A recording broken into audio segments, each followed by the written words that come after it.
यह कहानी है एक छोटे से गांव की जिसका नाम है बादलपुर। बादलपुर में मानसून दस्तक दे चुका था। गांव में आज सुबह से ही बारिश हो रही थी। उस बारिश के बीच घनश्याम अपनी पत्नी मीरा के साथ अपने गांव बादलपुर लौट रहा था। आज कितनी अच्छी बारिश हो रही है हमारे गांव में। इस बारिश से गांव के खेत हरे भरे हो जाएंगे। खेत तो हरे भरे हो जाएंगे, लेकिन घरों की छतों से तो पानी टपकना शुरू हो जाएगा। अरे बारिश में इतना तो चलता है, कुछ दिन की ही तो बात है। बारिश हमेशा थोड़े ही ना होती है। ऐसे ही बातें करते हुए दोनों अपने घर में आ जाते हैं। घर की हवा में गीली मिट्टी की खुशबू भरी थी और बारिश की बूंदें कच्ची छत पर ताल बजा रही थी। कुछ ही दिनों में मौसम कितना बदल गया है। बारिश का मौसम शुरू हो गया। हाँ, हम इतने दिन बाद जो अपने गांव लौटे हैं। मौसम तो बदलेगा ही, लेकिन कुछ भी कहो, अपने गांव की तो बात ही कुछ और है। हाँ, आपने सही कहा, लेकिन हमारे पास सिर्फ एक दिन का ही राशन का सामान है। अब आप यहाँ काम क्या करेंगे? हाँ नीरा, तुमने सही कहा। मुझे कुछ ना कुछ काम तो करना होगा। ऐसी बरसात में तो खेती करना भी संभव नहीं है। आप गांव में किसी से पता करिए, शायद कोई काम मिल जाए। तुमने ठीक कहा। बहुत दिन हो गए गांव में किसी से मिला भी नहीं हूँ। सब लोग मुझे देखकर खुश हो जाएंगे। मैं सबसे मिलकर आता हूँ।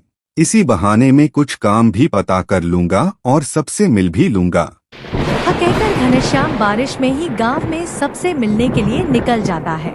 उधर गांव के लोग हरी चाचा, आनंद भाई, भोला और दीवान प्यारे की दुकान में बैठे बारिश का आनंद ले रहे थे। तभी घनश्याम वहां आ पहुंचता है। अरे हरी चाचा, आनंद भाई, भोला प्यारे, तुम सब एक साथ कितने दिन बाद मिले हो? अरे घनश्याम, तू कितने दिन बाद दिखा है? कैसा है? गांव कब वापस आया? मैं तो आज ही आया हूँ। तुम सब बताओ, आज सब लोग एक साथ यहाँ कैसे? हम तो यहाँ बारिश में चाय पीने के लिए आए थे। अब तू भी आ गया। अब बातें करने में मजा आएगा। और सुना, क्या हाल है? और तो सब ठीक है। मैं अभी घर आया था तो सोचा गांव में सबसे मिलकर आऊं, तो मैं इधर चला आया। वैसे मुझे काम की तलाश है। इतने समय से गांव में नहीं था तो खेत भी खाली पड़ा है और ऐसी बारिश में तो फसल भी नहीं लगा सकता। अब तो कुछ काम ही करना होगा। काम के लिए तो तुम्हें सरपंच जी से बात करनी चाहिए। वो शायद तुम्हें काम दे सकते हैं, वरना ऐसी बारिश में तो सबका काम ठप पड़ा है। ठीक है, मैं कल सुबह सरपंच जी से बात करता हूँ। और सुनाओ, तुम्हारे खेतों में फसल कैसी हो रही है? अरे घनश्याम, अभी तक तो सारी फसल अच्छी है, लेकिन शायद ज्यादा दिन अच्छी नहीं रहेगी। क्यों आनंद भाई, ऐसा क्यों बोल रहे हो? क्या हुआ? कल मुखिया जी बता रहे थे कि उन्होंने शहर के मौसम वैज्ञानिक से हमारे गांव का मौसम पता करा था। उन्होंने कहा है, इस बार हमारे गांव में बहुत ज्यादा तूफानी बारिश होगी। हमें डर है कहीं ज्यादा बारिश हमारी फसल को नुकसान न पहुंचाए। अरे आनंद भाई, बारिश तो हर साल ऐसे ही होती है, कभी कम कभी ज्यादा। इसमें इतनी चिंता की क्या बात है? मैं बताता हूं घनश्याम भाई, असल में चिंता बारिश की नहीं, बल्कि बादलपुर गांव के बांध की है। असल में बादलपुर गांव के बांध में दरारें पड़ गई हैं। पिछले साल भी थोड़ी थीं, लेकिन इस बार वो काफी बड़ी हो गई है। हाँ, तो बांध को ठीक कराने का काम तो सरपंच जी का है। तुम लोगों को उनसे बात करनी चाहिए। वही तो गड़बड़ है घनश्याम भाई। क्यों? क्या गड़बड़ है? हम बादलपुर गांव के कुछ लोग कल उनके पास गए थे। अरे तुम सब लोग आज सुबह सुबह यहाँ कैसे? कोई काम है क्या? असल में सरपंच जी, वो गांव के बांध में दरारें आ गई हैं ना। हाँ, तो मैं क्या करूं? आपने कहा था ना कि आप इस साल बरसात के मौसम से पहले बांध की मरम्मत करवाएंगे। क्या बोल रहा है? मैंने ऐसा कब कहा? याद कीजिए सरपंच जी, आपने कुछ महीनों पहले ही कहा था कि आप बांध की मरम्मत करवाएंगे। अरे बांध की मरम्मत करवाने में कितना पैसा लगता है पता भी है। बरसात के मौसम में मेरा सारा काम रुका पड़ा है। तुम्हें क्या मेरे पास पैसों का पेड़ नजर आता है? मैं बांध की मरम्मत नहीं करवा सकता। घनश्याम भाई, अब समझे सब क्यों चिंता में हैं। सरपंच जी ने वादा करके कैसे मना कर दिया? अब क्या होगा? अब क्या? अब तो सब ऊपर वाले के हाथ में है। अरे तुम लोग चिंता मत करो, ऊपर वाला सब ठीक करेगा। ऐसे ही बातें करते करते समय बीत जाता है। अच्छा भाइयों, अब मैं चलता हूँ, कल फिर मिलेंगे। ऐसा कहकर घनश्याम वहां से अपने घर जाने के लिए निकल जाता है। अरे रीना, हमारे गांव के मुखिया जी ने इस बार शहर के मौसम वैज्ञानिक से पता करा है कि इस बार हमारे गांव में बहुत ज्यादा तूफानी बारिश होगी। और आनंद बता रहा था कि बादलपुर गांव के बांध में दरारें आ गई हैं। अरे, तो बांध की देखरेख का काम तो सरपंच जी का है। लोगों ने उनसे कहकर बांध ठीक क्यों नहीं कराया? सब लोग बांध की मरम्मत की बात करने के लिए सरपंच जी के पास गए थे, लेकिन सरपंच जी ने मरम्मत करवाने को साफ इनकार कर दिया। सभी गांव वाले इस बात को लेकर बहुत चिंता में हैं। अगर यह बारिश नहीं रुकी तो हो सकता है इस बार हमारे गांव में बाढ़ आ जाए। अगर ऐसा हुआ तो सबके घर और खेत बर्बाद हो जाएंगे। अब क्या होगा?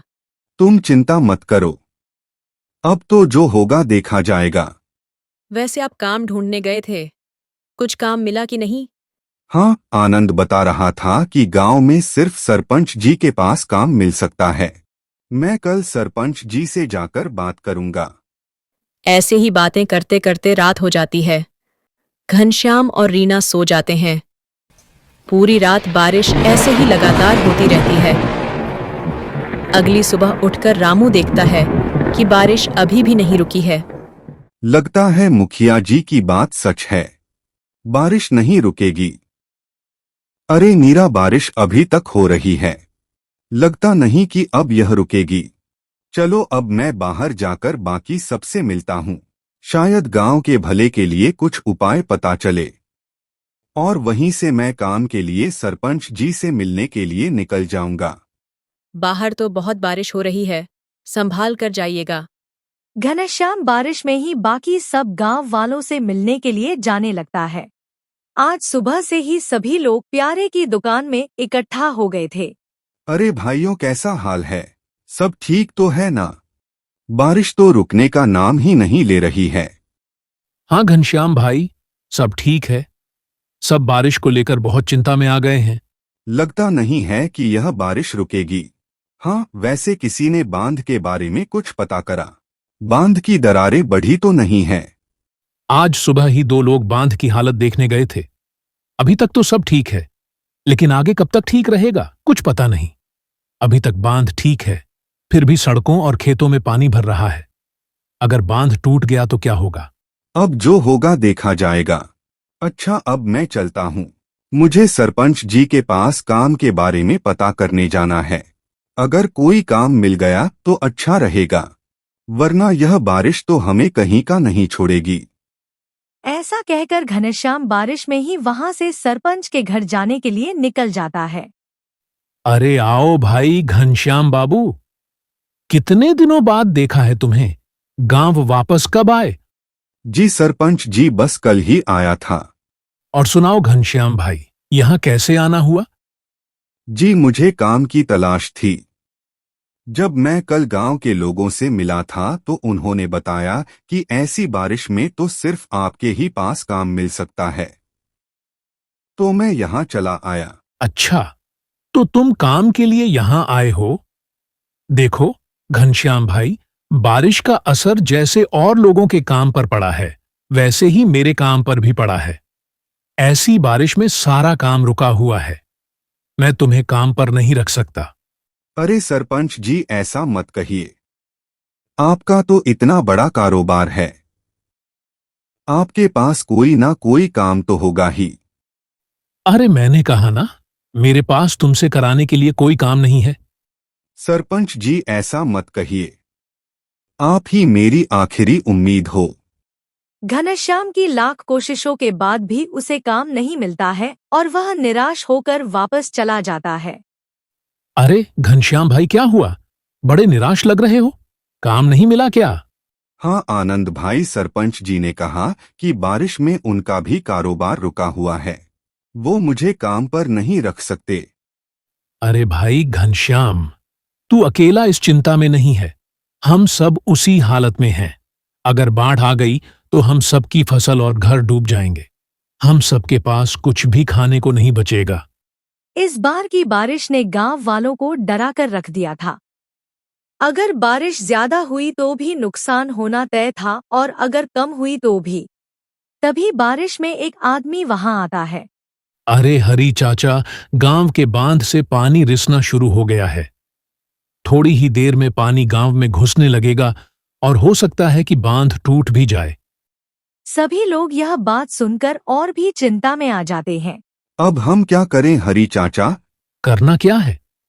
अब हम सब लोगों को गांव को जितना जल्दी हो सके खाली करना होगा। इसी में हम सबकी भलाई है। ठीक है हरी चाचा, लेकिन हम सब गांव को छोड़कर कहाँ जाएंगे? हमें अब जंगल में ही जाना होगा। इसके अलावा हम कर भी क्या सकते हैं? इस बाढ़ में डूबकर मरने से तो जंगल में रहना बेहतर है। सभी लोग जंगल की ओर जाने लगते हैं। घनश्याम अपनी पत्नी नीरा को साथ लेने के लिए अपने घर जाने लगता है। अरे नीरा, गांव के बांध से पानी रिसने लगा है। हो सकता है कि बांध टूट भी जाए। हमें जल्दी से जंगल की ओर जाना होगा। सभी लोग गांव से निकलकर जंगल में जा रहे हैं। दोनों जंगल की ओर निकल जाते हैं। धीरे धीरे सड़कों पर पानी भरने लगता है। सभी लोग जैसे ही जंगल में पहुंचते हैं तभी बांध टूट जाता है और पूरे गांव में पानी भर जाता है। चारों तरफ बाढ़ का पानी ही पानी होता है। लोगों के घर, खेत सब पानी में डूब जाते हैं और उधर सरपंच अपने घर को पक्का और मजबूत समझकर उसी में रहता है। अरे यह बारिश मेरा कुछ नहीं बिगाड़ पाएगी। मेरा घर पक्का और मजबूत है। इतनी सी बारिश से मेरे घर को कुछ नहीं होगा। लेकिन बारिश को कुछ और ही मंजूर था। बारिश इतनी ही तेजी से लगातार होती रहती है और कुछ ही देर में सरपंच के घर में भी पानी भरने लगता है। अरे यह क्या? मेरे घर में भी पानी भरने लगा। ऐसा कैसे हो सकता है? अब मेरे घर का क्या होगा? मेरे सामान का क्या होगा? ऐसा कहकर सरपंच घर से बाहर निकल आता है। अपने घर को डूबता देख सरपंच को अपने किए पर पछतावा होता है। मुझसे बहुत बड़ी भूल हो गई। मैंने बांध की मरम्मत न करवाकर गांव वालों के साथ बहुत गलत किया। मुझे ऐसा नहीं करना चाहिए था। शायद इसीलिए ऊपर वाला भी मुझसे नाराज है। मुझे गांव वालों से माफी मांगनी चाहिए। सरपंच तुरंत सभी लोगों से माफी मांगने के लिए निकल जाता है। रास्ते में वह देखता है कि उसकी वजह से सारा गांव डूब चुका है। यह देखकर सरपंच को और पछतावा होता है। उधर सभी लोग ऐसी बारिश में जंगल में पेड़ों के नीचे अपने आप को बारिश से बचाए हुए खड़े होते हैं। अरे सरपंच जी, आप ऐसी बारिश में अपना पक्का घर छोड़कर यहाँ कैसे आ गए? मुझसे बहुत बड़ी भूल हो गई भाइयों। मैं अपने किए पर बहुत शर्मिंदा हूं। मुझे बांध की मरम्मत समय पर करा लेनी चाहिए थी। मेरा घर भी इस बाढ़ में डूब गया है। मुझे ऐसा नहीं करना चाहिए था। मुझे माफ कर दो। ठीक है सरपंच जी, आपको अपने किए पर पछतावा है। यही सबसे बड़ी बात है। आप भी यहाँ हमारे साथ रह सकते हैं। शुक्रिया भाइयों। मैं वादा करता हूं, बारिश रुकते ही मैं बांध को ठीक करवाऊंगा और जिसको भी दोबारा फसल लगाने के लिए पैसों की जरूरत पड़ेगी उन्हें पैसे में दूंगा। ऐसे ही वो दिन बीत जाता है और अगले दिन बारिश भी रुक जाती है। अगले दिन सभी लोग अपने गांव में वापस चले जाते हैं।